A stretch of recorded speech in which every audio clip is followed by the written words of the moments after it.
Welcome to the space between, where we explore conversations at the edge of change. The space between ethics and ambition, pressure and kindness, and profit and purpose. No scripts, just the truth, in whatever form it shows up.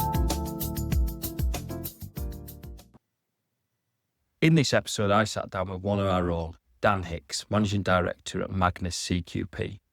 We talk about Dan's transition from people supply into construction consultancy and why it had to happen for him. We dig into risk and the myth of performance without liability. And we talk about what it takes to build a consultancy model that actually delivers quality and not just bums on seats. So, Dan, welcome to the space between. Good to have you joining us. Obviously a bit weird for me and you because we know each other quite well, but yeah. It's a step into my mind, I guess, is what I'm expecting. So looking forward to it. Yeah, where are you, mate? You look like you're in quite a small room. I'm in a Clark Kent phone booth at the minute, so I can spin round in my Superman and then be straight outside. Yeah, it's a good look. It's a good look. So yeah, just obviously what I ask everyone really is just if you just want to tell us what Magnus does essentially and why it matters really.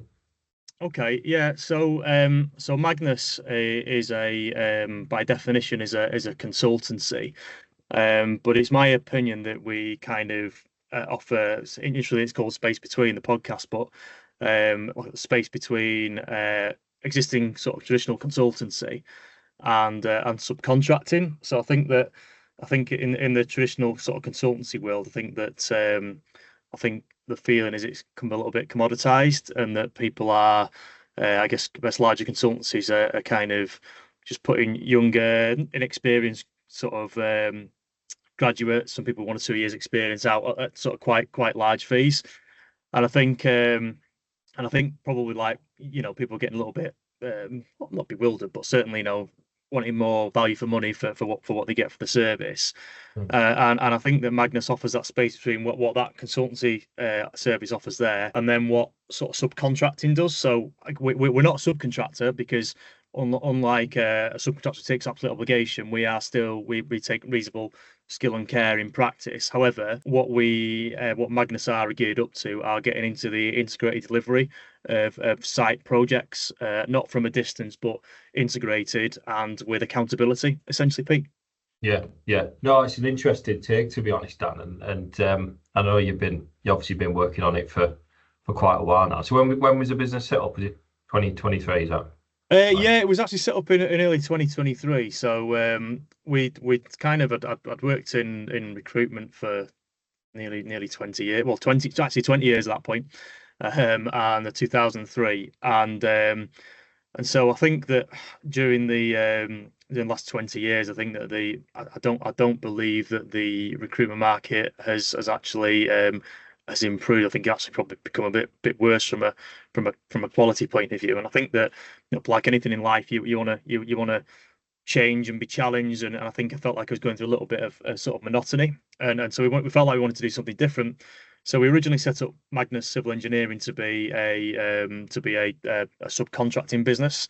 But I think what we found with subcontracting, that was as a labour only and going to possibly labour plant materials in the future. I think whilst it was something different to me, I don't think it was something different to the market. And I think that I'm probably more enthused by innovation and doing something different. And probably that model just wasn't quite right for what we wanted. It's already been there and done it really. So you can only really say we're better than you kind of sort of mentality, if you will. So we changed direction for Magnus in late 23, going into transition to 24, because I suppose coming at it from our, essentially it's all people related. So you take out plant, you take out materials, and just same as what anybody else would do really. I think looking through the lens of a recruiter initially was that I think that there was a lot of there's a real kind of lack of accountability out there. I think the skill set is definitely shrinking. That's definitely a problem that we're seeing. It's not, we can't reinvent the labour part. That's what's happening. Agree. Yeah. So I think that I think by proxy of which I think that because that market was shrinking, I think perhaps that there was maybe a degree of complacency because people, the tails wagging the dog, people needed to be provided with subcontractors and what have you. And I think and I think that what we spotted within the market was that recruiters a couldn't take on accountability and b had a lack of desire to because of how it's set up. And I think that what the opportunity for Magnus was to get integrated with a client to offer a combination of products really from anything from a traditional contract hire to outsourced price work, whatever it may be. But I think that what we discovered was kind of an area whereby true accountability wasn't existing within the people supply chain. And so we looked, obviously we need to mitigate our own risk. We can't go out there willy-nilly and take on as much risk as we can. It's controlled risk, but we think that by offering skin in the game from all parties, really offers something apart. Going back to what we said earlier about traditional consultancy versus what recruitment does, it's essentially it's that space between subcontract and consultancy whereby we're offering services where there's risk involved. Yeah. No, it's an interesting take. I mean, obviously, like I know the business well. So, I mean, in terms of, I suppose, in terms of that transition and explaining to people, really, kind of, you mentioned something there about recruitment agency can't operate that way. Some people who are listening to this might not understand that. So, do you want to just explain what the differences are? Yeah, sure. To what a traditional recruitment model is, and what Magnus is offering is. Okay, yeah. So basically, a traditional recruitment business will basically take a vacancy from a client. They'll go away and find suitable people that they believe are the right fit based on the client's brief as a vacancy. They will then introduce that candidate to a client to be able to basically make the client make the choice on who they select to work for their business.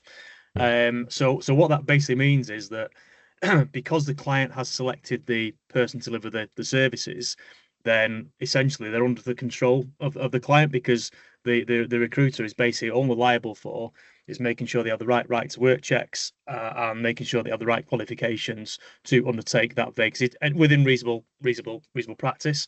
So essentially, as long as they fulfilled that obligation, then any errors, omissions, and stuff don't exist in contracts. It goes back to the client.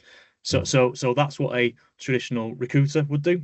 So like I said before, Magnus operates as a people solution provider, but what we do differently is that we take on a scope in collaboration with a client. So given my background in recruitment, I'm not qualified to understand the full technical specifications of a civil engineering project, but we've got people within our business who we've known and trusted for years, that are masters educated in civil engineering, that have got BScs in quantity surveying, who can basically go out there and take a scope from the client in collaboration with them, understand what the problem is, look at it just like you take any sort of detailed design. If you've got a specialist piling issue, same idea, take the scope.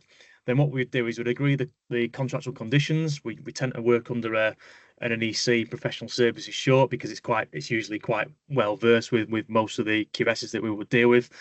And then what we'd do is we'd utilize our existing network of people from my background to basically select the people that we think's right. But then, rather than the client doing the checks, we will do the checks. So we will interrogate. We'll go from technical interviews. We'll do our background checks, and then moreover, we will then provide a pre-start for our subcontractors, who essentially work on the same terms as we, which are where we're providing there's defect obligations, there's quality obligations, there's professional indemnity obligations to basically undertake the scope in context to what the client wants, which basically means that throughout the chain there's skin in there. We also ensure that our subcontractors are bona fide rather than labour only. So any equipment that's required for any engineering, any setting out, that kind of stuff that might be covered in there, or any kind of surveying work, topographical surveys, 3D models, etc. Then our subcontractors that undertake that are liable for those, because we essentially subcontract our work out down the chain. So we can so what we essentially get is we've got a service that we've collaborated with a client to provide the scope. We then validated the people and the subcontractors that we want to execute that scope on our behalf. We take the liability for execution of that scope, and therefore there is risk present in contract. Therefore, if there are any errors, omissions, whatever's obligated to in contract, then we are liable for, which can either be done insofar as any deals that we might want to do, or worst case scenario, if we need to execute our insurance, we can execute the insurance. Yeah. That's quite a long-winded explanation. No, it's interesting. I mean, obviously we've talked about this many times about that the industry really I think has been crying out for something like this. What I suppose was there a moment at any point where you thought, do you know what, like something triggered where you thought, we need to do this differently? I just think that, I think I've always been fairly proud of what I've done. I've done it 20 years. So obviously it's been sustainable to deliver it for 20 years. And I just think that I felt that perhaps that the type of service that was being offered, it was becoming really transactional. The way in which the people market has innovated is that there's no innovation insofar as how people have getting things delivered. Yet there's more information about people there. So whilst there's more information is readily available, there's more runners in the game. That means there's more clients getting peppered. Everyone just chasing CVs. It just became a bun fight. Why is it transactional? Why? Well, the fuel is that people obviously are paid on commission. I know that, I've lived and breathed it. I've benefited from it in the past. And so essentially, the fuel for recruiters to continue to try and win the race is that they're paid out a sizable chunk of commission, which usually works out about between 20 and 30% of the overall margin generated, which basically means that the recruiter can't take on any risk because there's no room to go in when you include bank charges, overheads, insurances, buildings, accommodation, vehicles, pensions, all the other items that sort of build up your gross profit to net profit ratios. There's just no room to maneuver. So the market, if we continue to operate in that environment, then all we're going to be doing is kind of like a constant race to the bottom. It's like any market that gets flooded. You know what I mean? It's like anything out there. The more supply there is to meet the demand, the price point will go down, the quality will go down. It's a race to the bottom, and that's what we wanted to get away from. I don't think there was a eureka moment per se. I just think it was more of a probably that kind of probably the eureka moment really was. I'm not getting this personal satisfaction out of this. It's just churn. It's just more of the same. Don't want to be doing that, for the rest of my career. No. I think a lot. Yeah, I think it's interesting you say that, because I suppose from a group level, probably been working towards this for some time, because we broke down in Bromley Kale. Because let's be honest, we've got a there's a recruitment business in the group. Oh yeah. And by the way, that's fine. But we brought down that commission model in 2021. Obviously, there was a lot of fallout from that and such like. So we pretty much took a hacksaw to it, didn't we? Really, to be fair, and just smashed it to bits. And then I think I talked about this.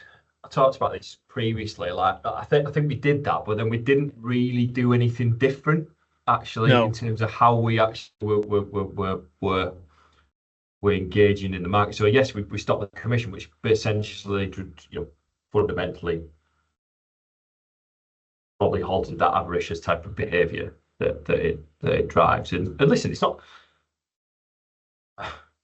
the model that drives the behaviour.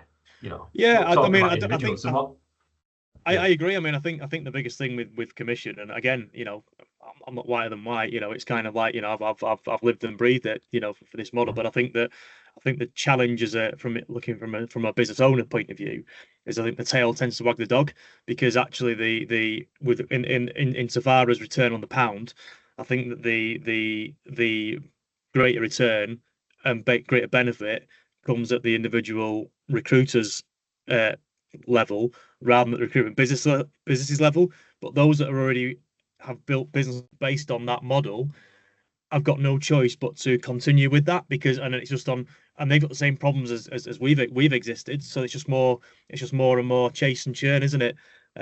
So, but I yeah, think you're right. Sorry, because if Pete, you're to gonna, interrupt you. yeah, no, you're right, Dar. I think you're right, because if you continue to scale it, like if you're going to scale that way, then you're stuck in that model.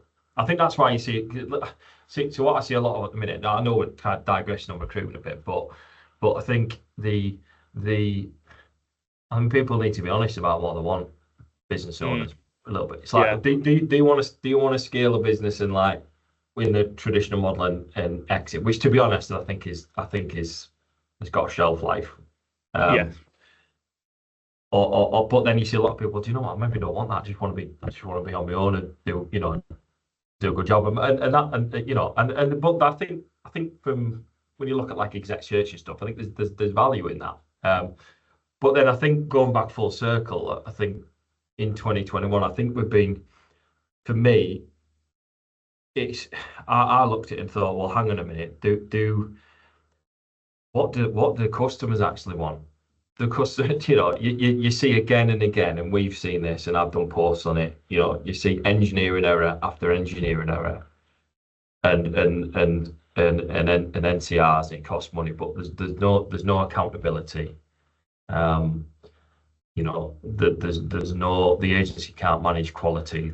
They're not engaged to manage quality. They're not accountable, and that's that model.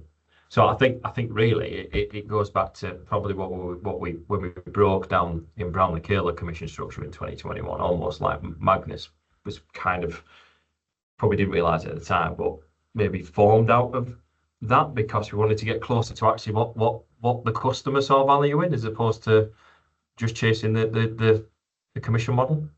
yeah. I mean, like I said, I've always, yeah, from a personal perspective, I've always been really, I think you're the same, is like really interested in the market that we deal with, and Yeah, I really, probably that's the thing that keeps you invested, isn't it? And it really is that what's behind it, not what the function that we're providing. Um, so yeah, I think it probably naturally created the path. Obviously, the mining consultancy business that's in the group as well, doing the national, international work was obviously a good with Kev was kind of a good kind of benchmark, and kind of, I suppose, made it aspirational, I guess, in many regards. So yeah, I think from that end, I think it did kind of provide us a platform to sort of move elsewhere, like. But yeah, you're right. But going back to what the client wants and needs, I think it's perhaps some of the perhaps the challenges that Magnus has got in being a new product in the market, is that yeah, you're trying to offer something to a client, and we're all aware that the world's more bureaucratic than it was 20 mm, years ago, insofar as legislation, red tape has always increased, legislation always increased demand, always drain on time and what have you, that's coming about, and obviously hence the why I suppose AI is now starting to really sort of take off. And I think it's like, I think it's more about educating the client base to understand that there is something different. Like I said before, you've got the consultancy, you've got the recruitment, you've got subcontracts for your packages. And I think it's kind of almost like going to client. Well, you can either self-deliver your work, just like you'd self-deliver any labour plant materials works on any of your projects, or you can go, well, I can almost subcontract out my white collar my white collar people solution on our projects, which is something different because it's not something that's been particularly done to date, but it's a separate option, just like you sub out your drainage, you sub out your earthworks, or you self-deliver it. It's the same thing. And but it's like people don't perhaps, or contractors don't really recognize that. I mean, that's probably one of the biggest challenges we've had to date in our growth, albeit we've had a good growth trajectory to date. Is that like and what's a because you made a few good points here, like it's essentially it's consultancy, isn't it? So it's like if you think about the word consult, it's called consultation. It's preparation, early collaboration with a client, Yeah, understanding what their challenges are, and coming up with an accountable solution. yes, and I think going back to like it doesn't going back to recruitment isn't there's still a space for it, and Magnus can't achieve all the things for every customer because it can't, because of different circumstances and different rationale and reason as to why you need different people. So it's not one size fits all, but by any stretch. But I think that what I've noticed again over 20-year periods, that I think there was when skill set shortage wasn't as prevalent, you get a lot of, might require someone for 2-3 weeks, 4 weeks, 6 weeks, 3 months. Whereas now it's really often that someone needs a solution for 6 months, 12 months, 18 months, 2 years. And I think also there was I don't think that the last minute call for needing someone to get there on a Friday for a Monday start, that world really transformed. Yeah. It's unless you've got a real last minute dropout, there's that sort of level of demand. The lead times are much greater. I think there's a greater understanding of that. But I think that that people aren't, the Magnus type solution is there. It's an offering. It's different, and given the lead times, you can actually collaborate in a greater way. And moreover, you can take it strip it right back. You can get it from ECI phase.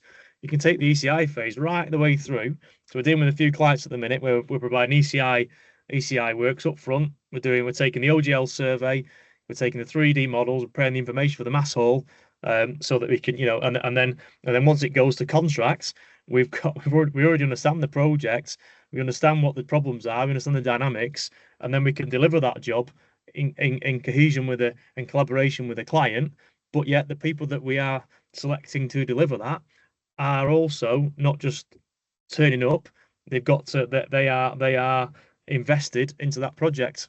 And I think that's because it's project management, engineering, and commercial consultancy essentially, isn't it? So if you look at that, if you look at that, what's the line between subcontract and consultancy? So this is my understanding of it. So my understanding is that if you're taking on a subcontract, then obviously the form of contract that you're under will be different. So you're not by proxy, you're not providing a professional service, you provide engineering construction services. And therefore you've got an absolute obligation because of the works are subcontracted out. You're dealing with program, you're dealing with quality, and you're dealing with cost, and essentially you've got to work within a set. That there are program implications, and there you must do that by that given date, and it's rigid, it's set in stone. Consultancy is rather than absolute obligation, it's reasonable skill and care. However, what we would expect in contract is that we are liable and take accountability for the quality of delivering our scope.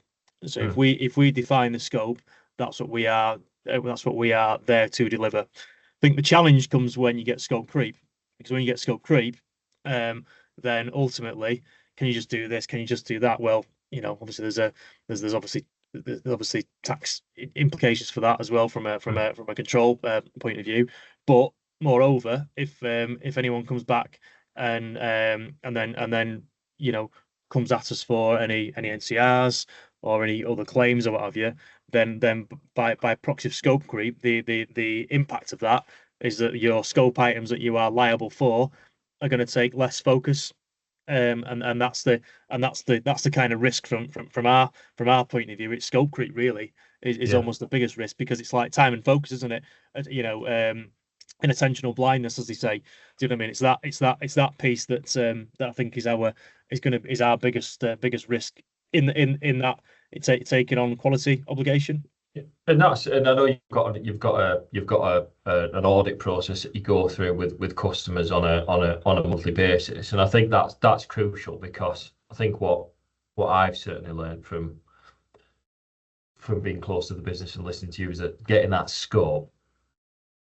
accurate scope is everything, really. Oh yeah, Getting the scope agreed at the start is absolutely crucial. And then listen, the scope might change, but then obviously you've got to audit that and check and collaborate really to make sure things are being captured. Yeah, well, the scope changes, and like any business using NEC contract, you got to change management. So if there's a scope change, then there's you go through a early warning and compensation event mechanism, and let's not get fearful about it. It's not an opportunity. This isn't an opportunity for us to make money. So it's often deemed that CE is there as a money making opportunity, and it's like, well, it's there to manage risk essentially, because what we're trying to do here, right? So it's kind of, we're trying to improve the quality of a service to the client.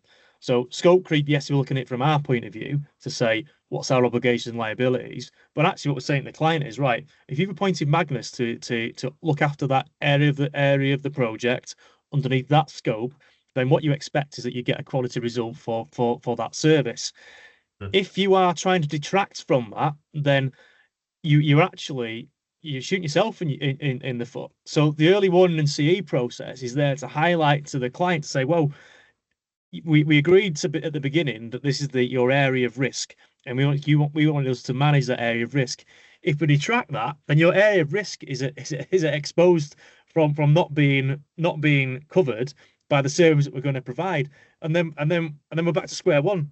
It's just like if any subcontractor starts to deviate from the original scope, then and as a client would know, that's where it is. I mean, all right, when people are taking absolute obligation, we'll go, right, okay, CE's got value attributed, I get it. But the logic and the concept of it is to ensure that more is less, and by doing more better with quality checks, with validation. And remember, they're all tied into contract for this as well. So they've got obligation written in contract that in order to execute that, that's the service that we're offering. Yeah.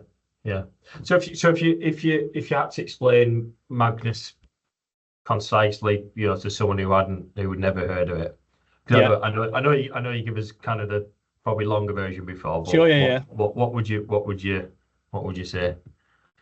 So I think in short, it's probably difficult because it's a new concept. It's difficult to put in short. But in short, we operate in a space between consultancy and subcontracting. We will define and select a scope to provide people solutions for your project. Moreover, the supply chain will have skin in the game. We'll be back to back with our contractual obligations. Therefore, we've got a mechanism to manage change, manage issues, NCRs, and drive quality. Yeah. That's it in a nutshell. Did you said something to me? I think when we discussed this, didn't we, at a board level? And it's almost what I love, by the way, which was, I think specifically, you've got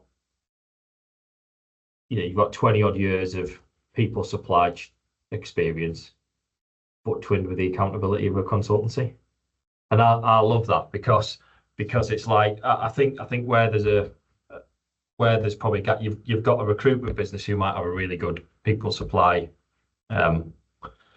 database, and not just database, network relationships, because that's key. It's like actually, it's like that, because it's actually, well, it's like, well, Do you know that? Do you know that engineer or QS or project manager? Do you know what character they are? Do you know how they're going to fit into a certain type of project? Are they going to be are they going to be strong on self-delivery? Are they going to be strong on subcontract management? All that side of the people behavioural side. Yeah. But then obviously an agency can't take accountability. Then a out and out construction consultancy like let's say T&T or someone like that, they essentially they might not have that people supply chain, but they've got the accountability.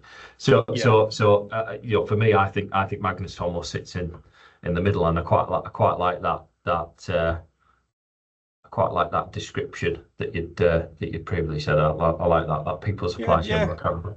Yeah, and I think like I think that you got to from my experience, I've got 20 years of recruiting for people within the civil engineering market. So I think you're right there, but you can go through all the technical checks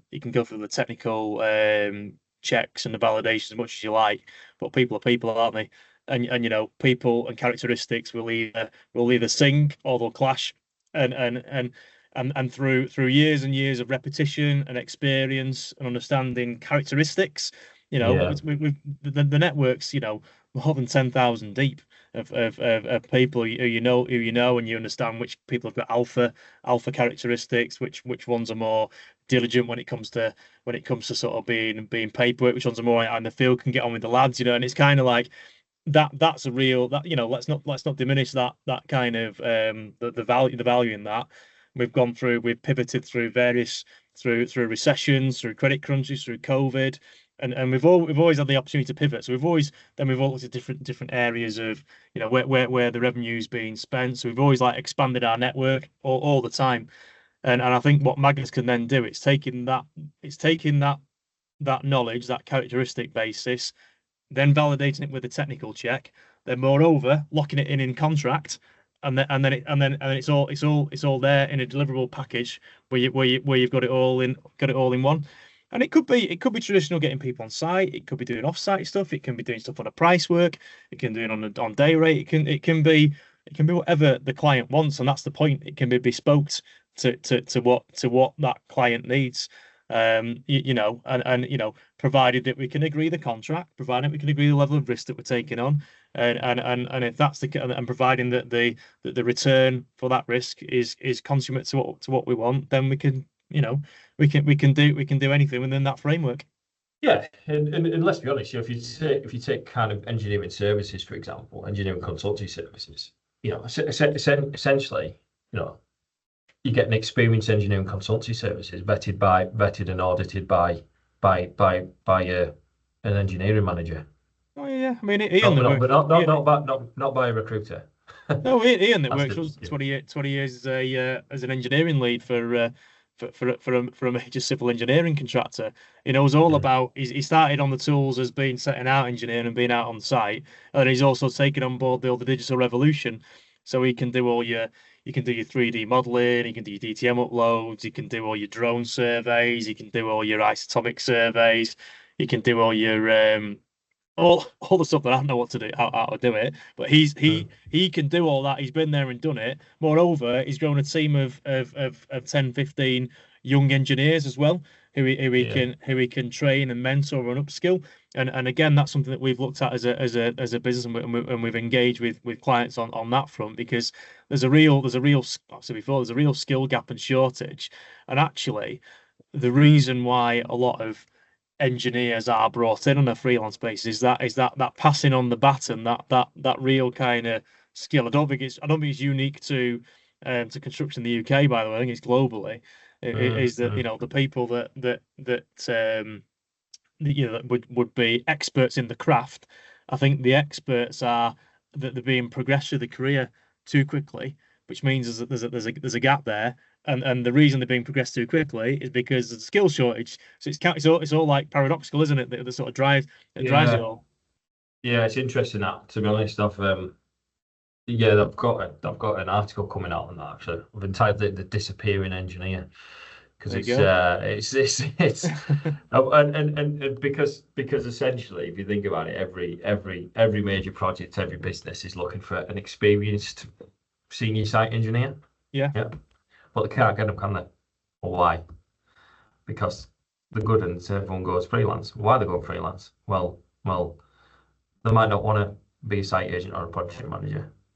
The ones that are staying in the business are promoted up to sub-agent, site agent relatively quickly, unless there's an alternative engineering progression route. And some businesses, by the way, are doing that really well, but I still think not enough. So therefore, what I see is, you get to that 45 grand a year almost kind of mark as a experienced site engineer, but you love the technical side. You love being a site engineer. Well, what are you going to do? Well, I don't want to be a project manager. I don't want the politics of being a project manager. It's not my skill. It's not my skill set. No. So I want to be an engineer. So what do? Well, you go freelance.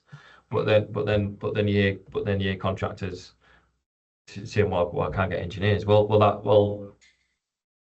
It's a vicious circle, isn't it? Of course, it's the same idea. I'm a managing director of the business. I'm not being a managing director has got a totally different skill set to being a recruiter, hasn't it?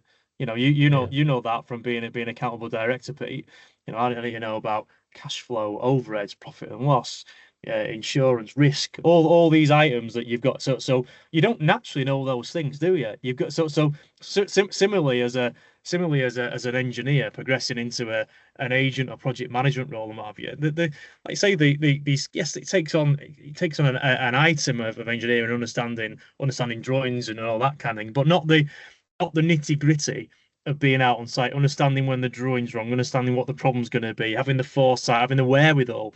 Which and it's no slant on young engineers, because young engineers haven't experienced it. But I think it's like anything, isn't it? Like anything in life, you've got to practice, and you've got to have 10,000 hours of practice before you become an expert at something.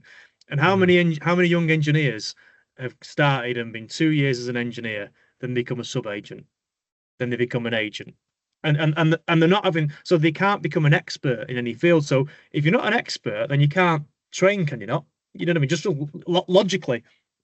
Yeah. Oh, it's an industry-wide challenge, absolutely. And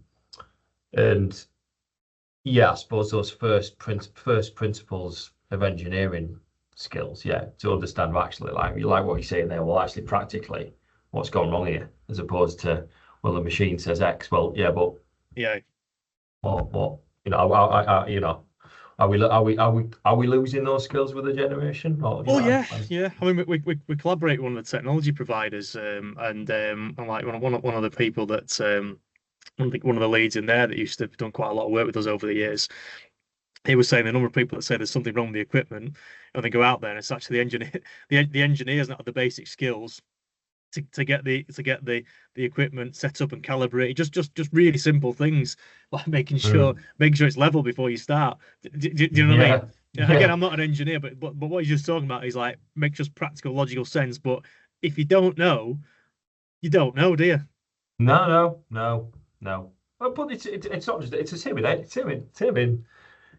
anything. Do you know what I mean? It's like same in recruitment, with the basic skills of recruitment. That you see that dying out with, like, well, I'm just going to go onto LinkedIn and message people. It's like, well, yeah, but what about networking and understanding people and and that side of things? It's it's dying out, isn't it? So. Oh yeah, well, when we started at Hill Glyn years ago, it was a case of you had to sit in, had to get everyone, probably have to spend late nights, meeting people after work, bringing them into the office, going through the CV, really understanding that person, building it out, understanding what their reporting structure was, what type of contract they were working under, what the method of construction was, all this kind of stuff. And it was good learning skills. You know what I mean? Good learning skills, and you got to really understand the caliber of the person. But like I said, rewinding to the point earlier, the fact that everything's fast now, like you say, just CVs online and what have you,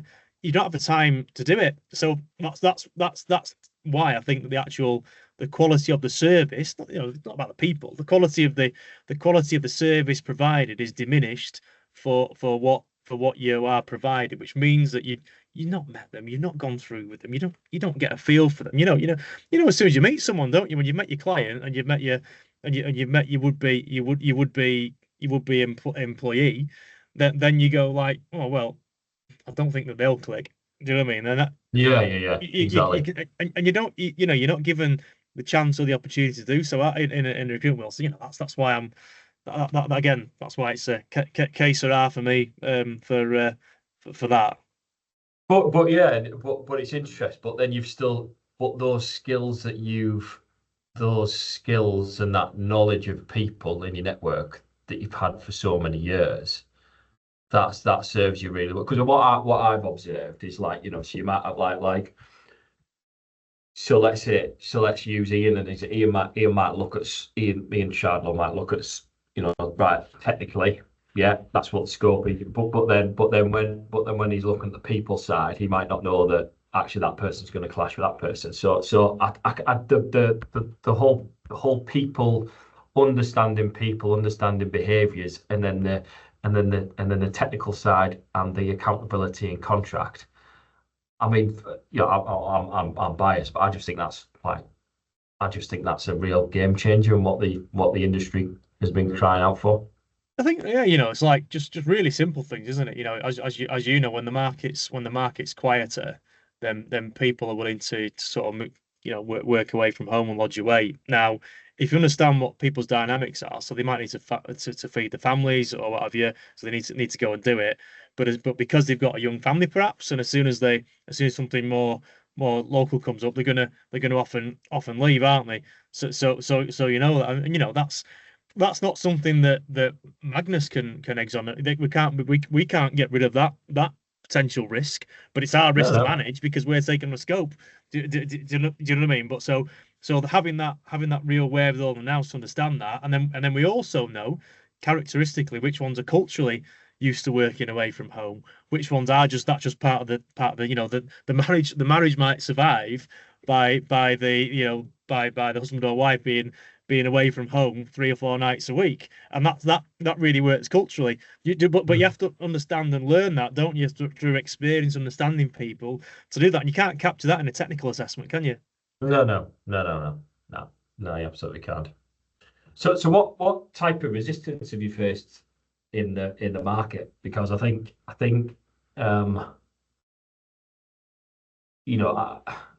do people think you're a recruitment business? Do people think that you're a subcontractor? What type of resistance have you faced? Yeah, I think the challenge from my point of view, again, I've done it for 20 years, so people just automatically default is that I'm a recruiter. And like I say, I know it's people based, so there's subtle differences, and whether people have picked up on how we've explained what it is or not, I don't know.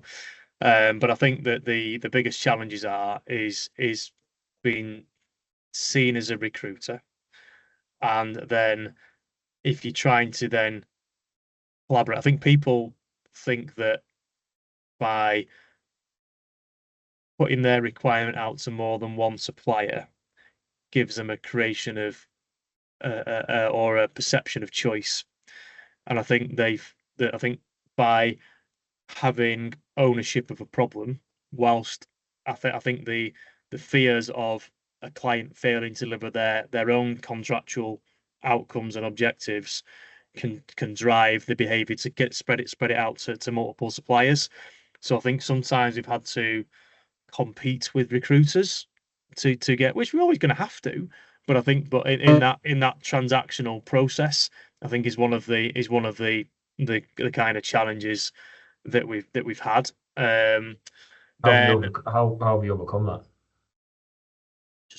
You've just got to explain what benefits and pros and cons that you're going to have. You've got to, you've got to, just what we spoke about before. People got to trust you, haven't they? At the end of the day, and they got to trust us. They got to trust our consultants to be able to deliver on what we say. And I think it just comes back to people skills, doesn't it? Really, and whether they trust you within that. Again, at the end of the day, the customer has choice, don't we? That you're in a service sector, you can't dictate to the customer what they can and cannot do until you've entered a contract.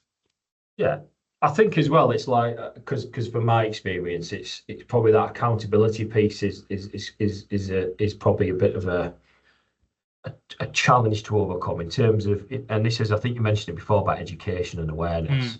I think that's a key. What I've noticed is that's a key part of Magnus's journey over certainly the last 12 months, because it's almost explaining to the customer, well, actually, we are accountable. Magnus is accountable in contract. Yeah. So therefore you consult with us. We agree a scope. We deliver that scope, and then it's up to us to appoint our people to deliver that scope.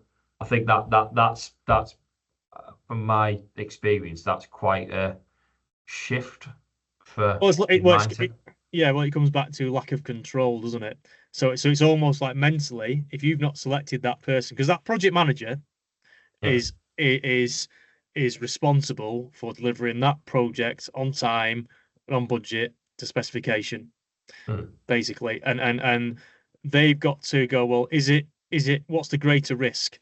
Is the greater risk me taking on and basically falling on my own sword because I can self-deliver that, as I said before, to recruit for that individual, or if I get someone who's aligned to my contract, can I then trust someone to select the people to deliver my scope?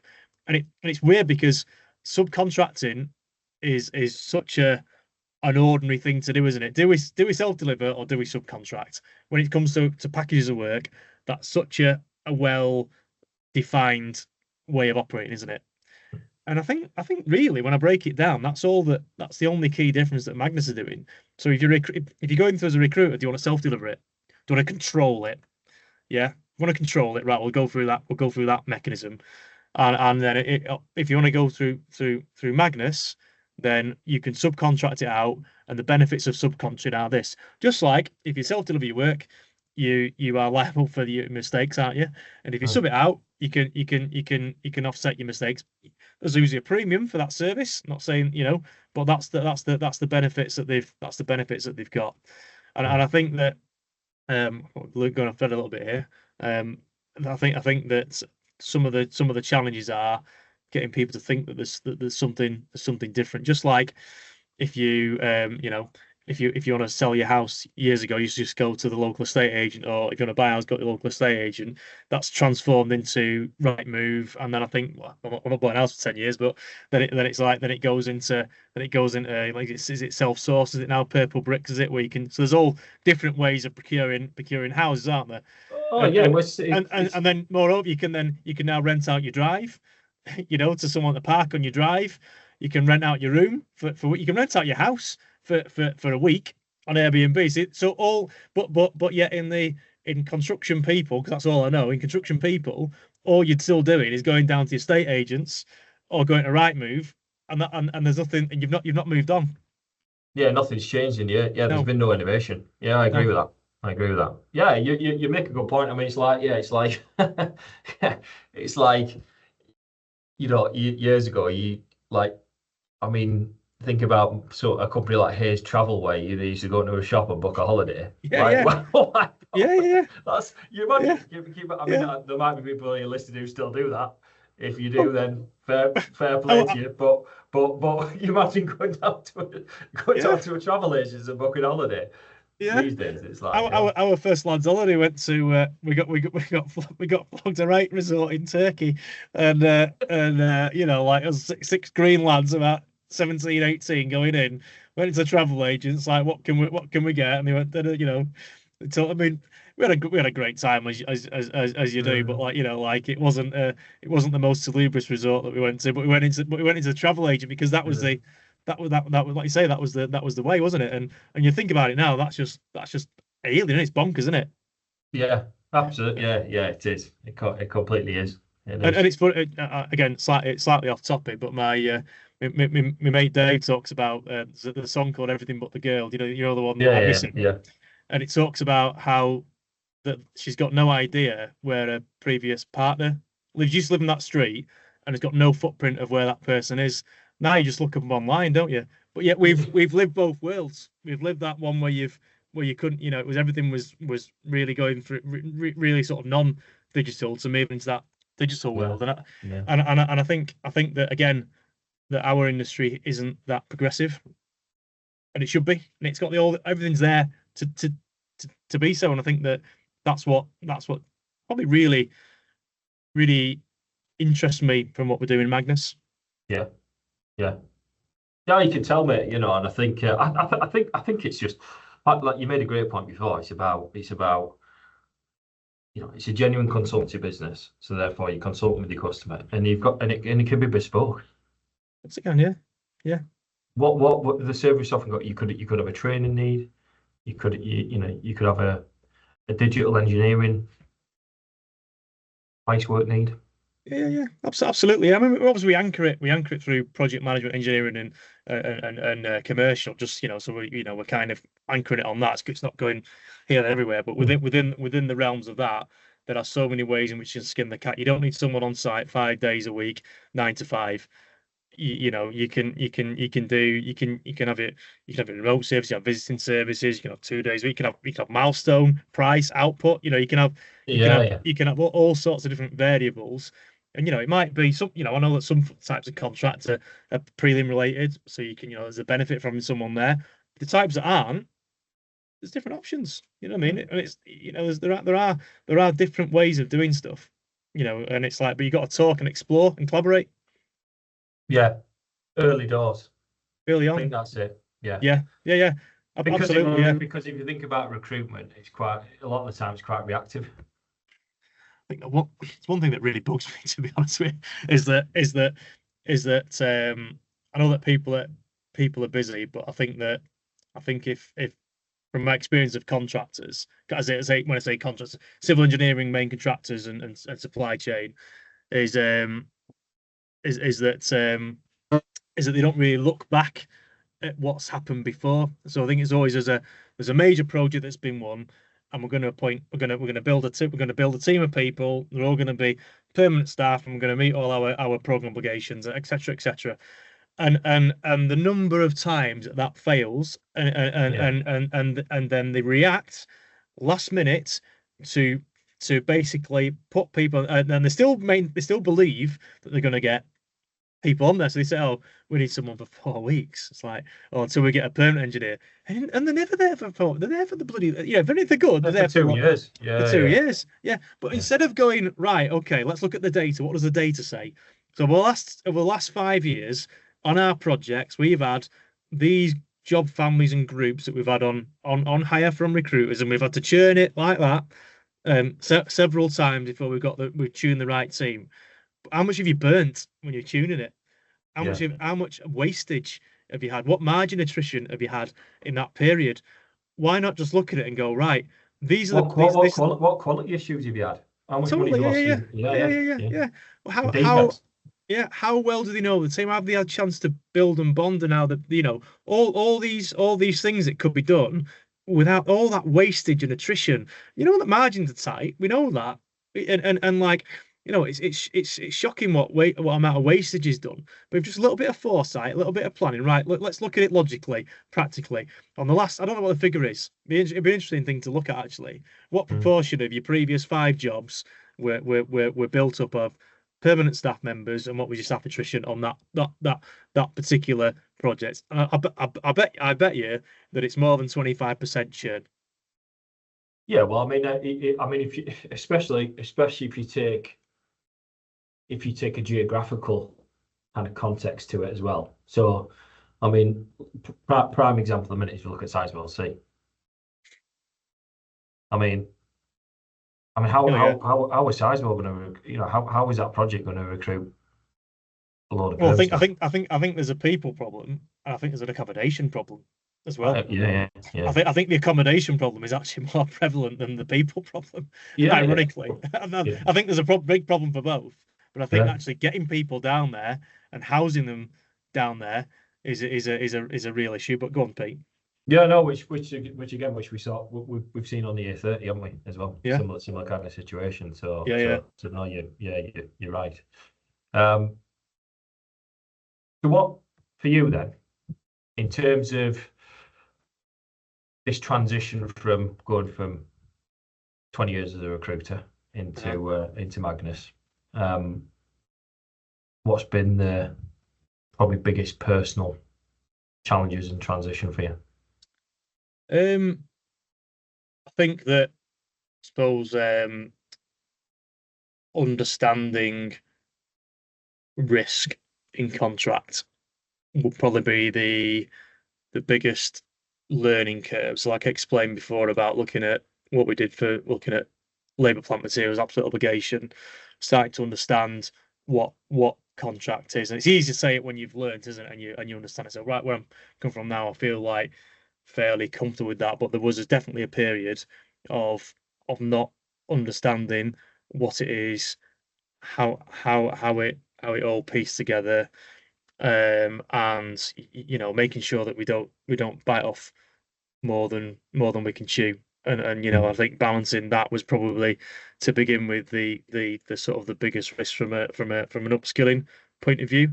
I think the biggest personal challenge is the fact that people just deem you to be a recruiter. How can you do something different? Is it just a bit of a, because the recruitment market has still got a bit of, like, well, it's got a bit of like, you apply a bit of spin and all that. So is it just a bit of a con kind of thing? And I've always got to kind of be on the back foot. It's kind of quite a dry topic to try and talk about reason why and going into the full nitty gritty about contract, insurance, tax, everything else that goes, and piecing it all together as one. It is a difficult thing to overcome, but it's like anything. You just gotta build relationships, build rapport, explore it, ask questions. You know what I mean? If you've got a question and you've got a challenge, I'm all ears. Put it at me. But I think in what we've researched and how we've applied it, I genuinely think that we've got a lot of items covered, which means that you engage in law, and you engage in contract, and you're engaged in insurance, and we're actually, it's not a workaround. It's a navigating. It's not sort of sorry, I'll rephrase that. It's not navigating. It's complying with all those three items, and I think we can say that with total kind of from what we've looked at, from what we've researched, from who we've spoken to, who we've collaborated with.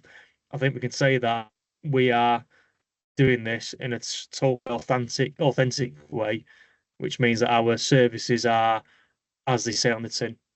Yeah, and we all and I think that's interesting, that, because I think what I've seen as well coming into this world is that actually I think getting that balance right between all those elements you've just explained, that actually there's not that much knowledge out there and people actually engaging and covering all those elements.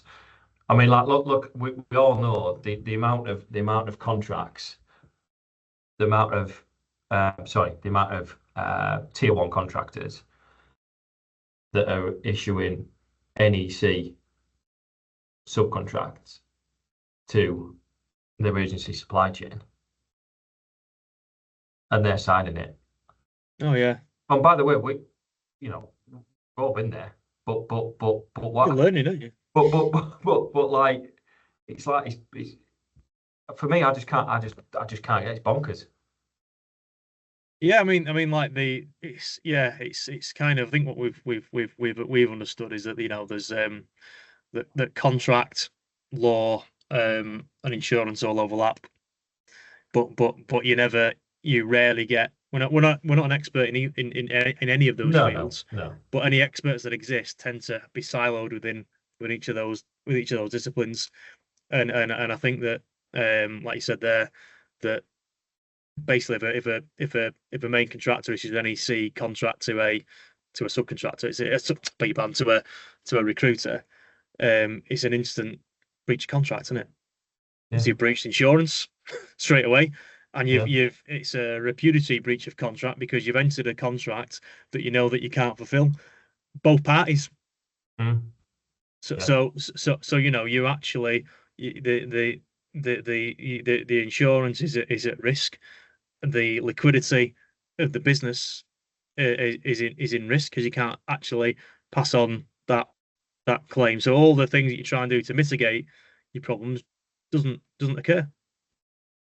Yeah, and I think, I mean, I put a poll out on this on LinkedIn a while ago actually, about why wanted to dig into the reasons why contractors would issue an NEC contract, a subcontractor employment agency. The overriding votes were from an IR35 mitigation perspective. Right. Yeah. To be fair, we could do a whole. We won't get into the realms of IR35 here because we could probably do about 5 hours on that, couldn't we? To be fair, but We could, but I mean, going back to going back to them challenges, is it an IR35 con, Magnus? No, it's complying with IR35. Why? What's an IR35? It's taking risk in contract. Are you under control? Are you taking risk? Are you mutually obliged to take on other schemes? Everything that Magnus do is engages with IR35 totally. But that's another. You mentioned something earlier. Sorry to interrupt, Dan. You mentioned something earlier when you're talking about about a mind shift and an awareness shift. So you've got your project director, your project manager, who then wants to bring in wants to go to an agency and bring in someone under their control. Yeah. But they're a tier one contractor and they won't engage anyone off payroll. There's a blanket ban on limited contractors. Yeah. So then the quality of the pool potentially diminishes. Yeah. So in my eyes, that so the mindset shift isn't going to be, well, actually, if I want to consult that out to Magnus, then you've got to do it properly and relinquish that control. Otherwise, it's potentially inside IR35. I mean, and listen, we're not tax experts, the contract is just a contract, isn't it? In custom and practice, we've got to, in order for us to deliver under a contract that's got obligation, and for us to be, we've got to define that scope, and we've got to select the people to deliver that scope. And monitor that scope. And monitor it. Of course it is. Yeah. It's our risk, but then it's but then I think so going back to, it can't be one size fits all. You can't do that if someone needs an engineer next week. No, I agree. So like I say, it's bespoke. Each specialist needs to collaborate. That's essentially what we do. Good. So what's kept you up at night, mate, in these last 12 months? It's kept me up at night. Navigating credit control, cash availability, contract risk, business pipeline, marketing, because I don't like social media. I'm quite a private person, so I don't like social media. So that's a real kind of it's a real kind of like growth piece for me from a social media piece. But this is I don't, mate. How long have I been trying to get you on to do something like this, eh? Yeah, I think yeah. So well, those things keep me awake. And they're not usually things. I think it's more about. I think I'm always quite a pro. Just got an obsessive mind. So I think that's it's not necessarily worry. But I think, like anything, you go through real phases of growth. I think that's what I've enjoyed with Magnus, is you go through a real sort of phases of growth. And for me, when I'll feel uncomfortable for 2 or 3 weeks, and in that 2 or 3 week period, then I feel like it's a real kind of challenge, And I think I got at the beginning of that period, I go, like this is nails this, and I feel really uncomfortable. And then I keep practicing it, and at the end of about 3 weeks, I go, what was all that about? Cracked it, and I've kind of started to understood my mind, how my mind works, and that's the type of thing that I need to do. So I know that from a social media point of view, that's what I need to do. It's interesting because, like, just what you were talking about there. Yeah, like I've had a few conversations with a lot of people about this lately, and it's like it's almost that's really what the space, like, it's part of what the space between is, isn't it? Because it's like people talk about imposter syndrome a lot, don't they? So, I've got imposter syndrome. Well, like imposter syndrome is actually I think is probably a good thing, because really, like, you get to a certain level, and then you start doing something new or something different, and you feel completely out of your depth. So, for example, like, probably how you felt 12 months ago, you were just in this world that you were probably felt alien to you, and that you were learning a lot about. So then, for that period, you might feel uncomfortable for like 3 months, 4 months, or longer. But then, and yeah, you probably feel like an imposter. But then, actually, to sit in that space, actually trains your brain. That's the growth you're talking about. And then you get to a certain level, and actually you feel more comfortable at that level. But then you move to the next level, and then you're an imposter again. So isn't imposter syndrome just growth? I think it, like, I think I think it's fine to be like that, because you've only going full circle what we talked about with the engineering gap earlier, and the skills, like, you've got to practice it to know it, haven't you? Everyone's got to practice it, and I think that I think that there is a perception, probably externally, as a more going from being a more junior employee years ago to thinking that the directors know everything. They don't. They just learn, like the world changes all the time, doesn't it? New legislation will come in. You've got to change this for that reason. New technologies, you've got to innovate, all that kind of stuff. There's all sorts of changes and things that go on all the time, and no one's been there and experienced everything. So it's like, and that first time you experience something, you go like, "Ooh, bloody hell, don't you?" And then you sort of learn, right? Okay, it's usually there's an event, it disrupts it, and then you overcome it, and it's back to equilibrium again. And that's basically what the pattern that usually happens. So I think that for me, if you recognise the pattern, then dealing with the problem isn't that great. When you're in that problem, don't get me wrong, it's not easy to think as sort of objectively as that. But I think that I know that the next step is going to be the equilibrium again. So for me, that's how I kind of deal with it.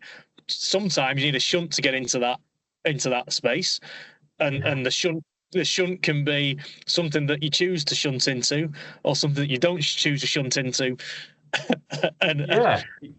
Yeah. Do you think it? Because it's like, and do you think it's okay to show that vulnerability that like, as a leader, that you don't know everything? Yeah, I think so. Yeah, I think it's easy internally.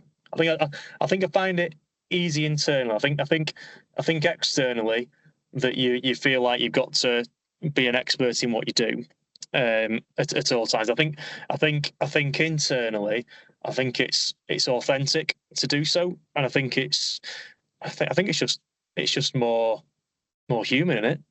I don't know, to do that. Yeah. I mean, for me, what I've learned a lot is just like, just try and just try and leave your ego and not be the smartest person in the room, because, like, you just, at the end of the day, we're all just navigating business and life. And to be fair, sometimes someone says something, I'm like, wow, that's a great idea. I've not even thought about that. That's fantastic. I love that collaboration part of the job. So for me, I would always encourage anyone who's in a leadership position to just you're not supposed to know everything. I mean, look at what we've had to deal with post-COVID. Like it's just been it's been one thing after another. So that there's, I've said it in previous kind of conversations and podcasts, but strategies like it's like walking at night without a torch. I think at times, you don't know whether you don't know whether you're going to fall in ditch or whatever. So yeah. I think so come. No, I was going to say we'll wrap it up, Dan, because we've been rambling on for a little while. So last question for you to ask everyone: what space between are you living in at present? Well, I think probably all the items that we just discussed in this meeting. Really, I think some about practice. I've not done 10,000 hours practice of being managing director of Magnus, so I'm learning the journey. And I do believe the 10,000 hours is. I believe in that point. I think, and so in hour zero, I was a novice, and I'm probably an improver at the minute. Yeah. And as I said, that's okay. Do you know what I mean? Yeah. You're not supposed to know everything. So. Yeah. Ask me in 5 years' time. I'd expect to be a professional. Yeah. Unless something else is thrown into the mix that changes everything. So yeah. That's the world we live in. Yeah. So if anyone wants to follow Magnus or follow you, Dan, or get in touch, what do they need to do? Well, they can either contact me on my mobile. They can probably. I'm best on personal one-to-one relationships, so I'm always open to a chat. My number is on here, is it? I don't know. I don't mean to give it out. You can send me a LinkedIn message direct. You can follow Magnus on LinkedIn. You can go to our website. I don't think we're on Instagram yet. No. Or TikTok. We'll just start with LinkedIn, Dan. We'll get you in that zone. Yeah. But no, listen, mate. Obviously, really appreciate you jumping on and having a good honest chat with us, and I appreciate it too. Thanks. Yeah, no worries. Cheers, mate. Cheers. You've been listening to The Space Between with Pete Walker, where we hold honest conversations at the edge of change. If this episode hit home, follow the show on Spotify, Apple or YouTube, or connect with us on LinkedIn to keep the conversation going. If something landed today, please share it. There's no hype here, just truth, passed on. Until next time, thanks for listening.